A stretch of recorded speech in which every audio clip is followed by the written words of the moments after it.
Hello students, आज जो हम चैप्टर पढ़ रहे हैं वो है classification of elements and periodic properties of the element.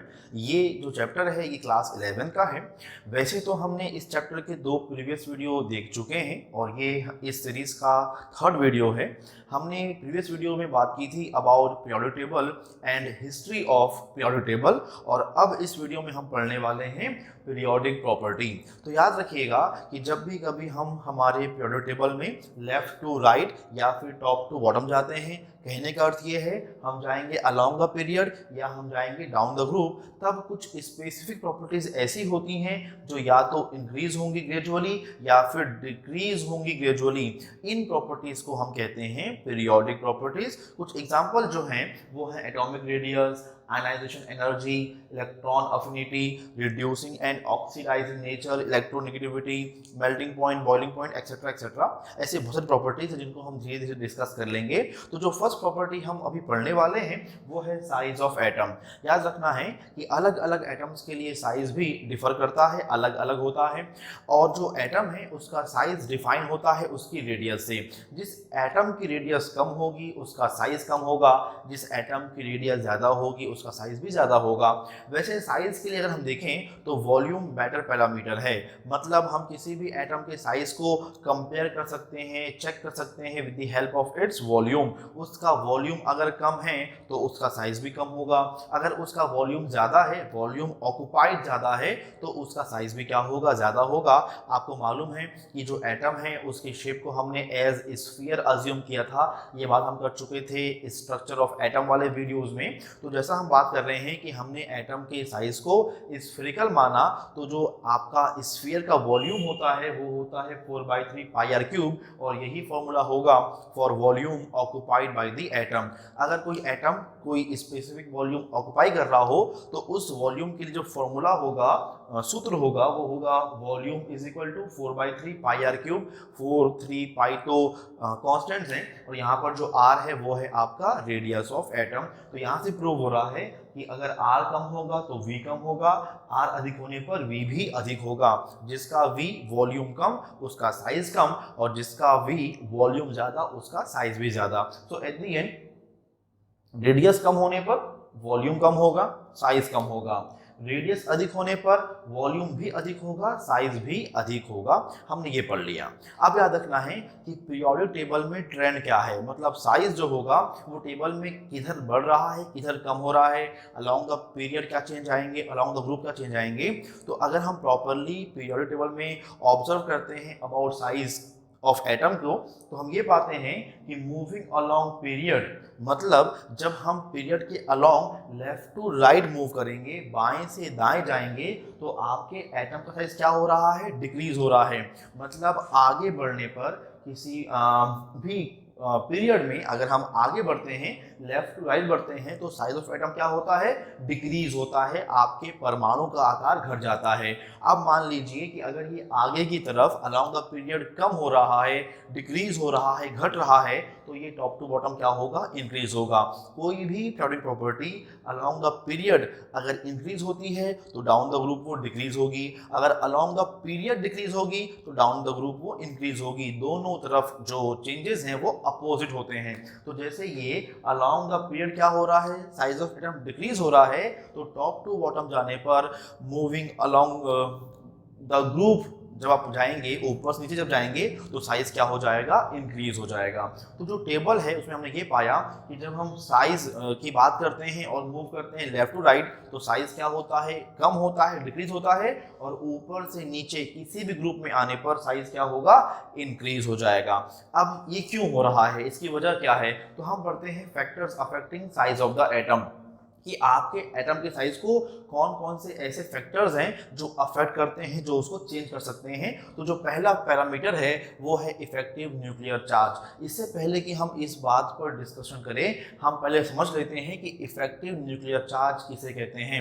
आपको मालूम है कि हर एटम का एक सेंटर होता है जिसे हम उसका न्यूक्लियस कहते हैं, और हर न्यूक्लियस में स्पेसिफिक नंबर ऑफ प्रोटॉन होते हैं, और नंबर ऑफ प्रोटॉन जो होता है वो एटॉमिक नंबर से पता चल जाता है। जैसे मैं कहूँ कि जो हाइड्रोजन है उसका एटॉमिक नंबर 1 है, तो हाइड्रोजन के न्यूक्लियस में होगा 1 प्रोटॉन। मैं कहता हूं कि सोडियम एटम के लिए एटॉमिक नंबर 11 है, तो इससे मुझे आइडिया हो जाना चाहिए कि सोडियम के न्यूक्लियस में 11 प्रोटॉन्स होंगे।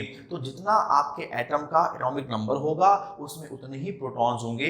तो याद रखें कि अगर आपके पास कोई एटम है तो उसमें न्यूक्लियस होगा, न्यूक्लियस में क्या होता है, प्रोटॉन। तो because of presence of proton in nucleus, nucleus पर पॉजिटिव चार्ज होता है जिसको हम उसका न्यूक्लियर चार्ज कहते हैं। फिर से बोल रहा हूं कि याद रखना है आपके एटम के न्यूक्लियस पर पॉजिटिव चार्ज होगा due to protons, specific number of proton, जिसे हम क्या कहेंगे, जिसे हम कहेंगे न्यूक्लियर चार्ज, और ये होता है Ze के इक्वल।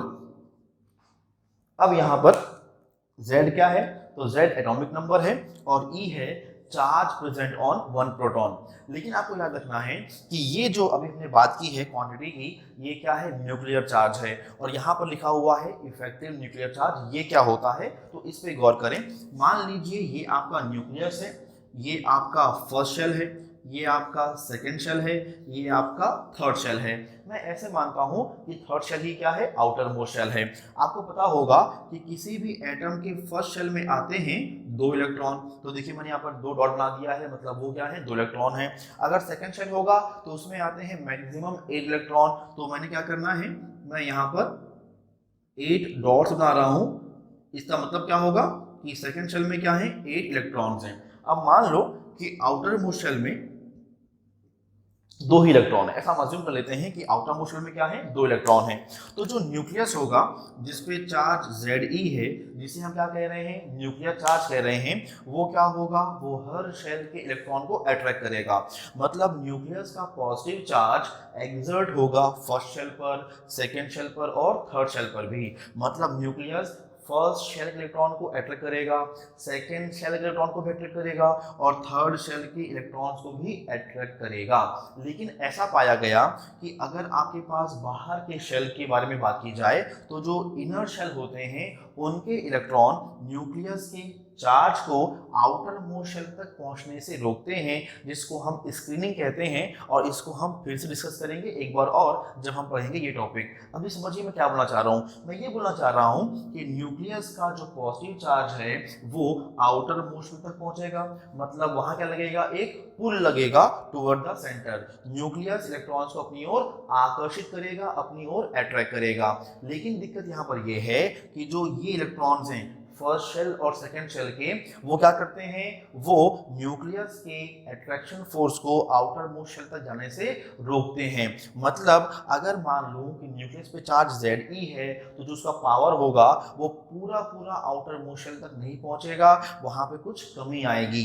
तो आपके न्यूक्लियस का जो चार्ज है, जो पावर ऑफ अट्रैक्शन है, वो जितना भी हो वो पूरा पूरा आउटर मोस्ट शेल तक नहीं पहुंचेगा। तो fraction of nuclear charge which will be exerted on outermost shell in any atom will be called effective nuclear charge. कहने का इतना सा है कि मान लो यहाँ पर जो न्यूक्लियस है उसका पॉजिटिव चार्ज बहुत था, उसका अट्रैक्शन भी काफ़ी ज़्यादा होगा आउटर मोस्ट शेल पर, ऐसा हम मानते हैं। लेकिन बीच के जो इलेक्ट्रॉन है ना, इन्होंने क्या किया होगा, इन्होंने आपके न्यूक्लियस के अट्रैक्शन फोर्स को आउटर मोस्ट शेल तक पहुंचने से रोका होगा, ब्लॉक किया होगा, जिसकी वजह से पूरा पूरा attraction force outermost shell पर एक्सर्ट नहीं हुआ होगा, उसमें कुछ कमी आई होगी। तो आपके टोटल फोर्स ऑफ अट्रैक्शन का वो फ्रैक्शन, वो अमाउंट जो आउटर मोस्ट शेल पर एक्सर्ट होगा, outermost shell electron experience करेंगे, उसे हम कहते हैं इफेक्टिव न्यूक्लियर चार्ज। वैसे मैंने यहाँ पर डिफाइन किया है in terms of force, attraction force, but वही तो क्या है, चार्ज है। क्योंकि अगर चार्ज ज्यादा होगा तो फोर्स ज्यादा होगा, चार्ज कम होने पर फोर्स भी कम हो जाएगा। एक काम करता हूं, मैं फिर से बोल देता हूं, आपके पास न्यूक्लियर चार्ज कितना भी हो, क्या ये पूरा पूरा आउटर मोस्ट शेल में पहुंचेगा, नहीं पहुंचेगा। इसका कुछ पार्ट, बहुत कम अमाउंट जो होता है वो पहुंच पाता है आउटर मोस्ट शेल तक। तो किसी भी एटम में न्यूक्लियस पर प्रेजेंट चार्ज का वो फ्रैक्शन जो आउटर मोस्ट शेल के इलेक्ट्रॉन पर एक्सपीरियंस होगा, उन तक पहुंचेगा, उसे कहते हैं इफेक्टिव न्यूक्लियर चार्ज। समझ रहे हैं आप लोग? ठीक है, तो ये जो कॉन्सेप्ट था ये था इफेक्टिव न्यूक्लियर चार्ज। अब याद रखिएगा कि अगर ये इफेक्टिव न्यूक्लियर चार्ज ज्यादा हो तो क्या होगा, कम होने पे क्या होगा। तो याद रखना है इफेक्टिव न्यूक्लियर चार्ज का जो इफेक्ट है वो ये होता है कि आउटर मोस्ट शेल श्रिंक करता है। इसका मतलब क्या हुआ कि अगर न्यूक्लियर चार्ज ज्यादा होगा तो आउटर मोस्ट शेल पर लगने वाला अट्रैक्शन फोर्स भी ज्यादा होगा। अगर फोर्स ज्यादा है तो आउटर मोस्ट शेल क्या होगा, श्रिंक होगा, सिकुड़ जाएगा, आपके न्यूक्लियस के पास आ जाएगा, जिससे साइज में कमी आ जाएगी। मान लो आपके पास जो एटम है उसमें न्यूक्लियर चार्ज कम है, अगर चार्ज कम है तो आउटर मोस्ट शेल पर लगने वाला फोर्स, अट्रैक्शन फोर्स भी कम होगा, और अगर फोर्स कम होगा तो यहाँ पे साइज में बहुत कुछ इफेक्ट नहीं आएगा। फोर्स कम है तो क्या न्यूक्लियस आउटर मोस्ट शेल को खींच पाएगा, नहीं खींच पाएगा, तो उससे ये क्या श्रिंक होगा, नहीं होगा। अगर श्रिंक नहीं होगा तो साइज में डिक्रीज नहीं होगी। तो आप बस इतना याद रखिएगा कि जैसे जैसे इफेक्टिव न्यूक्लियर चार्ज बढ़ेगा वैसे वैसे आउटर मोस्ट शेल पर लगने वाला अट्रैक्शन फोर्स बढ़ेगा, और अगर फोर्स बढ़ेगा तो साइज क्या होगा, कॉन्ट्रैक्ट होगा। ये क्या होगा, श्रिंक होगा। एटम बड़ा था थोड़ा छोटा हो जाएगा, और छोटा हो जाएगा, और छोटा हो जाएगा। कहने का अर्थ ऐसा है कि जैसे जैसे इफेक्टिव न्यूक्लियर चार्ज बढ़ता है वैसे वैसे आपका एटम श्रिंक करता है, वो सिकुड़ जाता है, उसका साइज कम हो जाता है। अब देखिए यहाँ पे क्या लिखा है, Z effective increases, size of atom decreases. जो समझाया मैंने ये वही पॉइंट है कि जैसे जैसे आपका इफेक्टिव न्यूक्लियर चार्ज बढ़ेगा, इंक्रीज होगा, वैसे वैसे एटम का साइज कम हो जाएगा।